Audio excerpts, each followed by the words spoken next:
Fusion. Ha!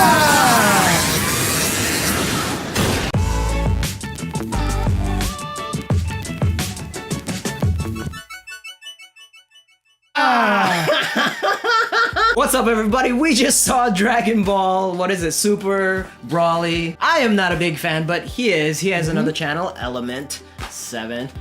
He covers all of the Dragon Ball stuff in his channel, and you are a big fan when you can. I am not a very big fan. I got a chance to look at a few videos, you know, catch up to more important just some facets. Context to the lore and the canon of the, and it seemed very simple. Just a lot of fighting.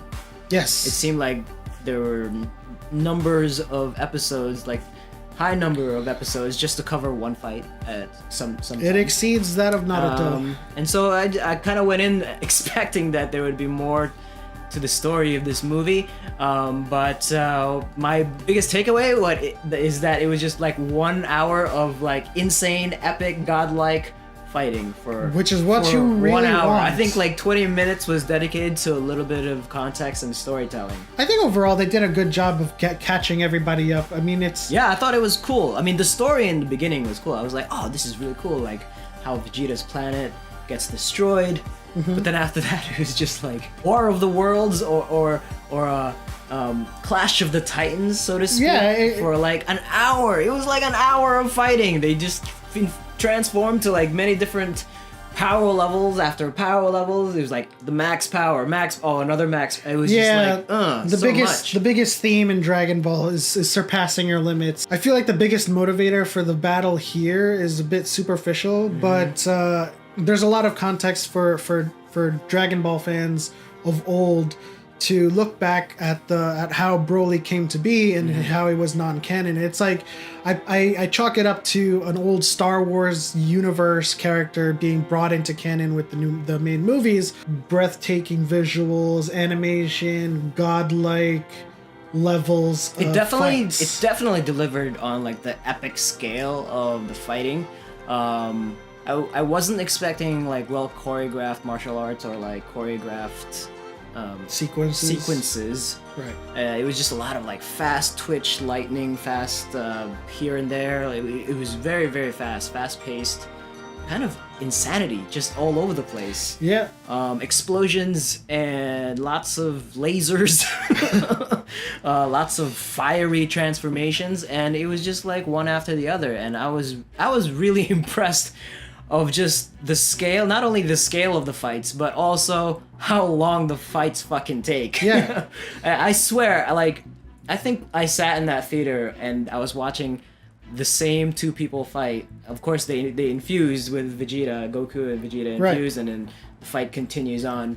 It was probably the longest fight scene I've ever seen. I mean, that's what Dragon Ball is, and that's why historically all of the fights in the series span over 20 episodes, because you know what they do with those anime series, there's a lot of talking, there's a lot of staring, there's a lot of exposition with techniques and stuff like that, and on a TV show with an 18-minute, 20-minute span, they only get like 3 minutes of fighting, and so it just like spans across. And this is like a huge like Halloween treat, like just a bag full of treats for Dragon Ball fans to have people a continuous hour of just non-stop action, and they had their moments. They had their moments of slow articulation of some martial arts, but of course, largely Dragon Ball is all about the scale, the power of the punch instead of like the fluidity of like he's not gonna be like Spike Spiegel and Cowboy Bebop.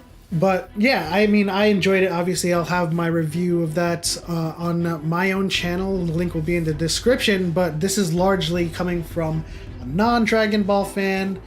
And, other than the epic fights, what was your like major takeaway? Yeah, I would say it's good fun popcorn time.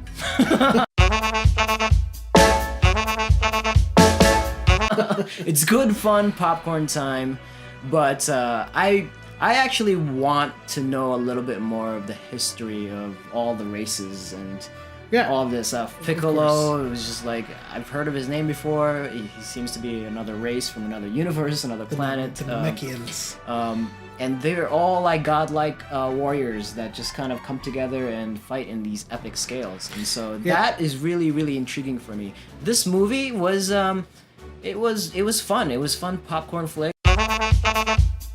where you just get to see like the legend of Dragon Ball come to life. I've heard so many things about it, and I thought it surpassed my expectations. So what were your I went expectations? to see it. My expectations were like, oh, this is gonna be like a corny 8-year-old type of anime that got popular in the United States or in America, and it still is, because it's so timeless in terms of the style of it and how simple it is. And so that's what I thought. I thought it was better than I expected. Yeah, and Dragon Ball, historically has had its moments of humor throughout its various series. What I thought it was interesting about this one is that they had a little bit of a tinge of Marvel-esque humor. Like, I felt like I could have taken my kids to this. You could. And they would have enjoyed it. I would be thrilled if they became Dragon Ball fans, honestly. All right, let us know what you all thought of the Dragon Ball Super movie Broly. Obviously, it's not going to be, it's not going to win any Oscars or anything, but it definitely delivered on the godlike and epicness and the universality of their powers and their fights. We got to see a legendary character be brought into main canon. He is now officially existent in the storyline. And we got to see a huge battle unfold between 3 epic Saiyans. So yeah, let us know in the comment section below what you all thought. Leave a like and subscribe. And catch us on the next video where we go Super Saiyan!